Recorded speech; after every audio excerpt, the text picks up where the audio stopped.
저는 아까 짧게 소개했다시피, 그 비즈니스라는 영역에서, 음, 제, 다른 목사님들이나 또 어른분들보다는 너무나도 짧은 시간이겠지만, 제 삶 가운데에서, 어, 학생을 벗어나서 지금 거의 한 10년 가까운 시간 동안 거의 7년에서 8년이라는 시간을 계속해서 하나님께서 비즈니스의 영역에서 어, 어떤 다뤄가심이 있었거든요. 근데 그것뿐만 아니라 저는 뭐 친구들과 노래 듣는 것도 좋아하고 친구들과 영화 보는 것도 좋아하고 또 책을 읽으면서 많은 것들을 나누는 거를 되게 좋아합니다. 그래서 혹시 여기 오신 목사님들, 선교사님들 중에서도 영화를 좋아하시는 분이라면은 여기 적혀 있는 Why so serious라고 하는 대사가 어디에서 나왔는지 조금 눈치채신 분들도 있으실 텐데요. 이 Why so serious라는 질문은 영화 다크나이트의 배트맨 시리즈의 메인 빌런 조커가 한 말입니다. 여러분 혹시 조커에 대해서 들어보신 적 있으신가요? 지금 올 뮤트 조커라는 해놔가지고요. 잘 못 지금, 들었습니다. 지금 뮤트 올 해놔가지고 다른 분들이 말씀을 못 하세요. 아, 네. 네. 이 조커라는 인물은 이 배트맨이라는 영화 안에서 악과 혼돈이 가득한 고담시티의 악의 결정체로 존재하는 캐릭터입니다. 그리고 그 안에서 정의를 구현하려고 하는 배트맨과 대척점에 서 있는 인물이죠. 왜 조커는 배트맨에게 그리고 그 사람들에게 Why so serious라는 질문을 하는 걸까요? 저는 이 질문이 세상이 바로 크리스천 청년들에게 던지는 질문이라고 생각합니다. 왜냐하면 진로, 취직, 자기계발, 연애, 결혼, 재테크 등 우리가 마주해야 할 수많은 문제들이 있고 그리고 이것들을 성경적 세계관 안에서 우리가 어떻게 바라봐야 하고 해결해야 하는지 고민해야 하는 청년들에게 이렇게 말하는 거죠. Why so serious? 뭘 그렇게 심각하게 생각해? 그냥 사람들이 하는 대로 해. 뭘 그렇게 유별나. 사람들이 하는 대로 그냥 살아도 괜찮아. 라고 말하는 거죠. 근데 정말 크리스천 청년들이 이렇게 심각하게 생각하지 않아도 괜찮은 걸까요? 지금 시대를 살아가는 크리스천 청년들에게 이 그리스도인이라는 정체성은 매우 중요합니다. 왜냐하면 세상을 살아가면서 내 몸 하나 건사하기도 힘들다고 M4 세대라는 말을 들은 것도 이미 오래전 이야기고 그리고 모두가 열심히 바쁘게 살아가고 있는 시대 한가운데에서 그리스도인들은 하나님의 구별된 백성으로서 살아가야 하기 때문입니다. 그리고 우리가 정말 하나님의 거룩한 백성으로 살아가기 원한다면 먼저 이 그리스도인이라는 정체성이 무엇인지 정확하게 알아야 할 것입니다.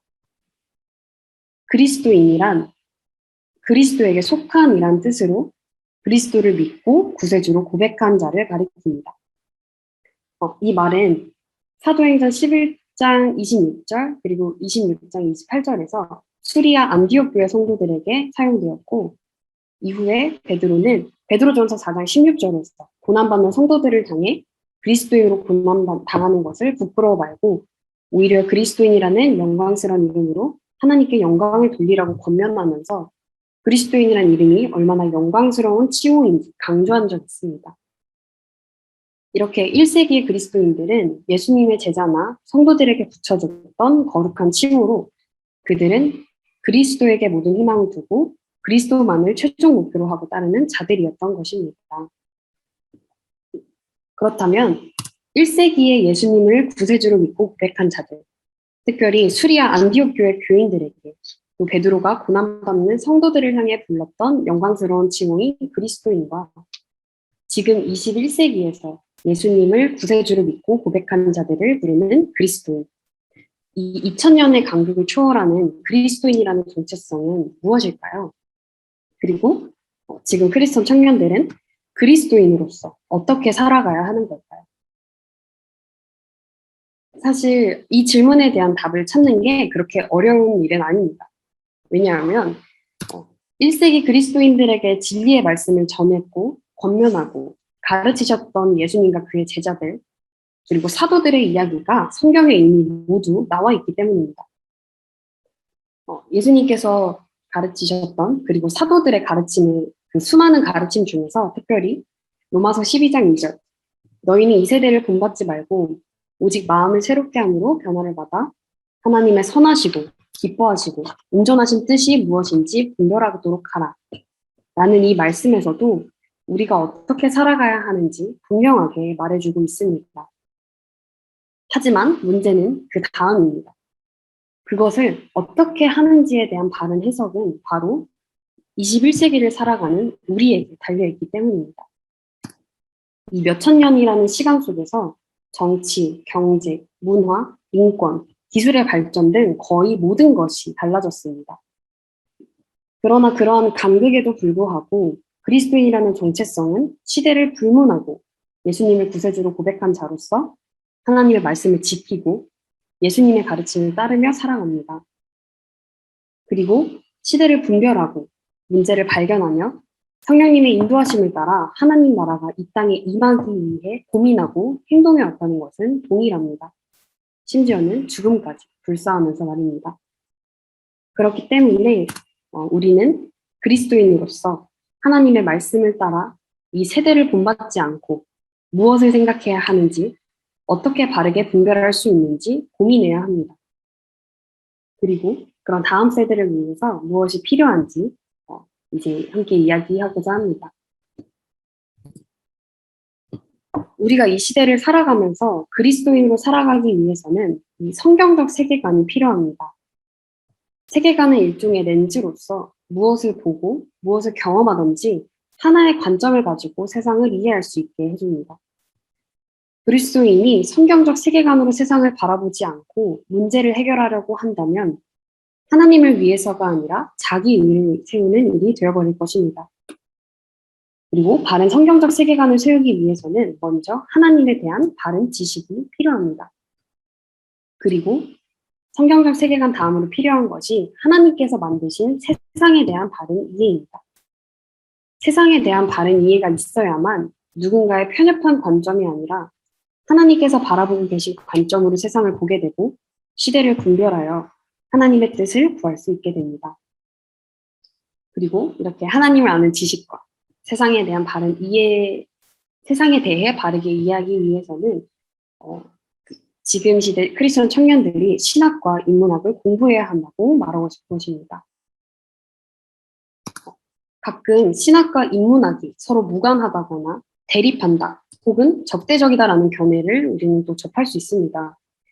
물론 신학과 인문학은 그 지향하는 바와 방법론이 조금 다릅니다.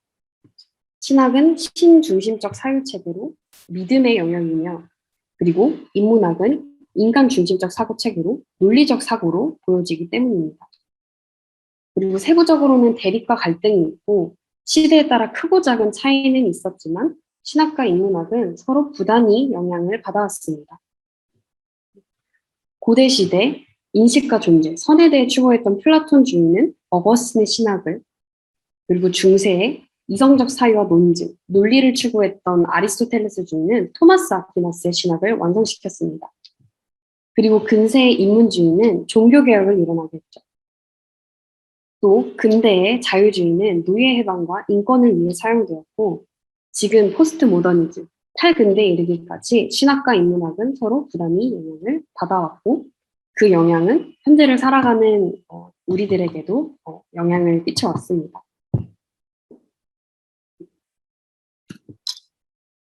우리가 성경을 통해 믿고 있는 하나님의 복음은 그 자체로 진리입니다. 그리고 몇천 년의 역사 가운데서도 우리를 그리스도인이라고 부를 수 있게 하는 진리의 말씀은 여전히 살아있음을 고백합니다.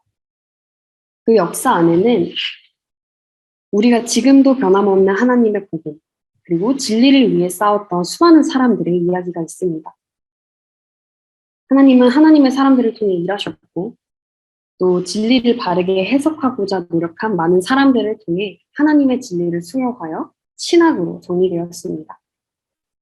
기독교 신학은 2000년 동안이나 쌓아온 풍성하고 강건하며 종합적이고 체계적인 학문입니다. 그리고 그 안에는 시대마다 성서의 계시와 시대의 인문학, 그리고 신앙과 이성이 만나 통합과 융합을 이뤄낼 수 있는 논리, 그리고 지혜, 경험이 쌓여 있습니다.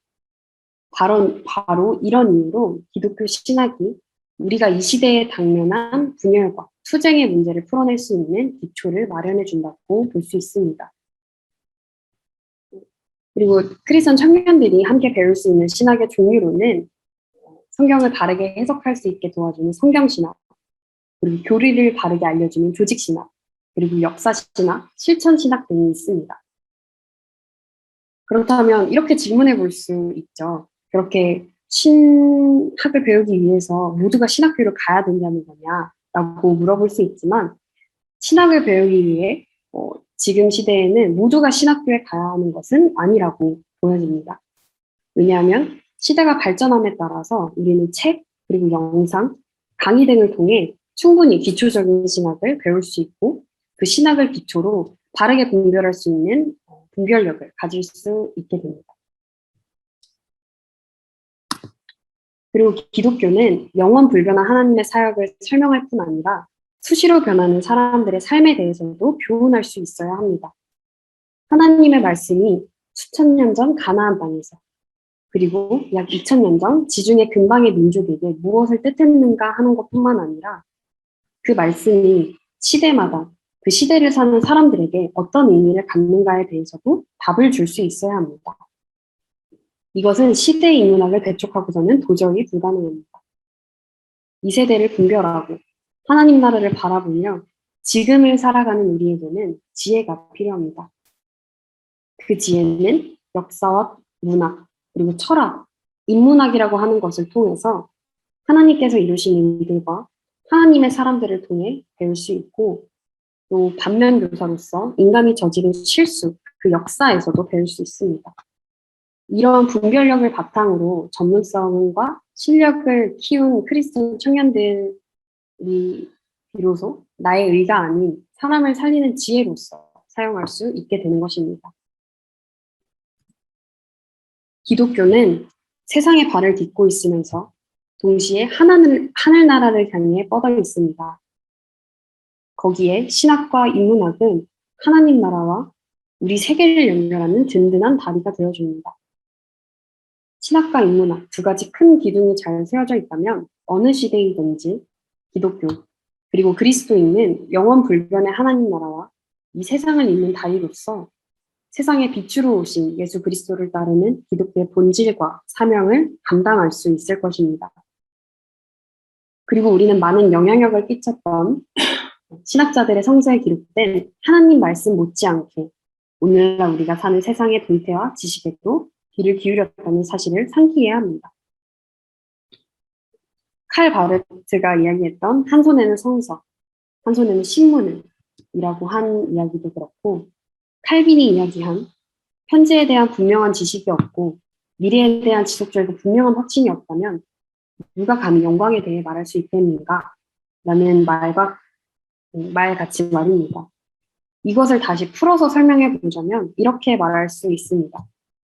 현재를 사는 인간과 세상에 대한 분명한 인문학적 지식이 없고 다가올 하나님 나라에 대한 지속적이고 분명한 확신이 없다면 누가 감히 하나님의 영광에 대해 말할 수 있겠는가?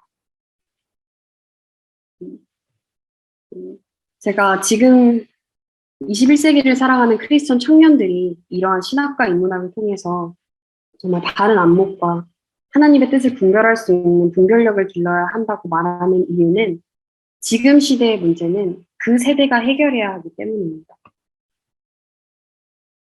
그 힘을 기르지 않으면 더 이상 우리의 신앙을 지키기도 어려울 뿐더러 지금 우리가 하나님 나라를 바라보며 가지고 있는 그 신앙의 유산을 다음 세대에게 물려주는 것도 또한 어려울 것입니다. 이렇게 청년 세대가 신학과 인문학을 배움으로써 통합과 융합의 사고와 논법을 익히고 또 그것을 실천해내는 데 필요한 경직된 교리를 뛰어넘는 사고, 그리고 유연하지만 올곧은 지혜를 본받아서 오늘날 우리 세대가 당면한 문제들을 해결해 나가야 합니다.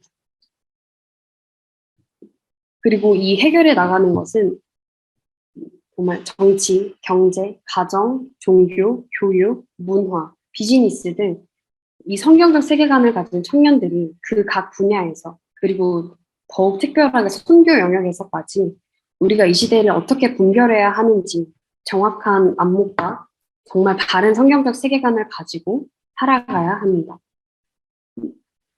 이렇게 그리스도 청년들이 신학과 인문학을 통해 바른 성경적 세계관을 가진다면 자신의 문제를 해결해 나가는 것뿐만 아니라 더 나아가 이 각 시대의 문제점에 대해 함께 고민하고 대안을 찾을 수 있는 힘을 기르게 될 것입니다. 또 함께 모이고, 함께 배우고, 함께 나누고, 서로 가르치면서 Why so serious? 왜 이렇게 심각하게 생각하냐며 조롱하는 세상을 향해 Why not so serious? 라고 되물으면서 이 시대를 본받지 않고 하나님의 선하시고 기뻐하시고 온전하신 뜻이 무엇인지 분별해 나갈 수 있을 것입니다. 저는 이런 고민과 그리고 하나님 나라에 대한 소망과 희망을 품고 사는 그리스도인들이 함께 모여서 이렇게 하나님 나라를 꿈꾸며 살아가기를 소망하게 됩니다. 그리고 영원하신 하나님의 영광과 그리스도의 복음을 그 진리를 바라보며 우리가 배운 것들을 다음 세대에 전승하는 세대로 자라기를 정말 기대합니다. 그리고 이런 이야기들을 함께 나눌 수 있어서 그런 청년 세대를 위해서 함께 해주시고 기대해 주시고 그 다음 세대를 위해서 소망해 주시기를 원한다는 말씀을 드리면서 오늘의 저의 이야기를 마치도록 하겠습니다.